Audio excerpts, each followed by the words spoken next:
Legislation for Bill AB 1216 is still on Governor Newsom's desk for consideration to be signed into law, so we're keeping our fingers crossed and keeping our eyes on that. AQMD received approximately 40 odor complaints in the past 2 weeks, but no confirmation of any nuisance violation. There were no reports of breakdowns, upsets, or fence line monitoring exceedances in the past 2 weeks, according to AQMD. Hyperion reports that on September 30th, they completed the refurbishment of their primary odor scrubbers, which treats foul air pulled off of the primary settling tanks. This refurbishment should help to reduce odors from the plant. Excuse me. Also, Hyperion has reported that they have 2 remaining AQMD requirements to fill out of an initial 60 that have been given to them. And that is the installation of the new primary tank covers. They are currently in the process of replacing the tank covers for batteries C and B, and that's expected to continue through December 2023. And then the next battery is scheduled to be replaced and completed by June 2024.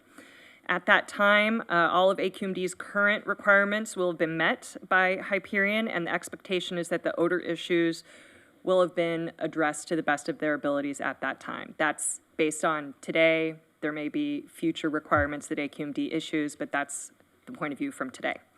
Hyperion has invited the city to participate in an emergency response tabletop drill taking place in November. The purpose of this drill is to test Hyperion's emergency response protocols and identify areas for improvement. So all of the stakeholders will be participating in this. I understand Hyperion held their internal tabletop drill, and this is going to invite all of the stakeholders that would be involved in case of some sort of emergency at the plant.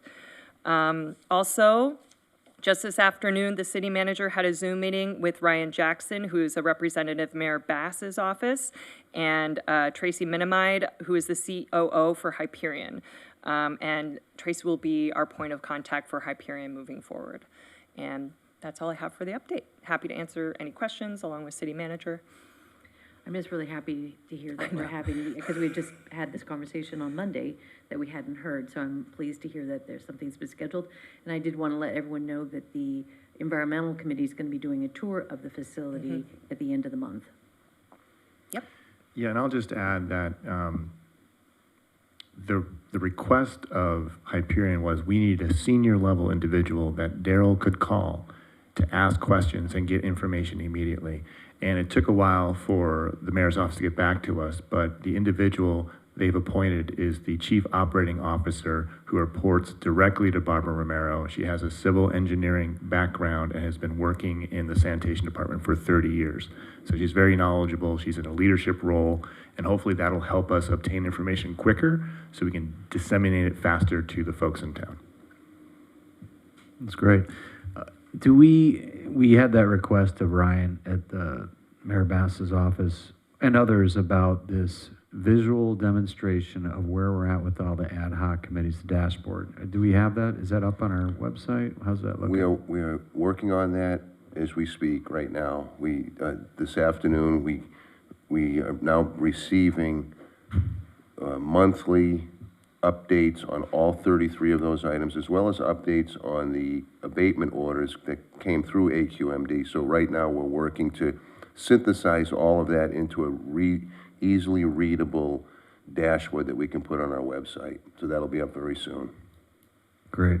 And these are the same reports that Tracy is receiving from Hyperion on where they are on those 33 items, where the progress is. And so our job is going to take that information, put it in some type of reader-friendly format, and then we will take the laboring or updating it and pushing that out to people.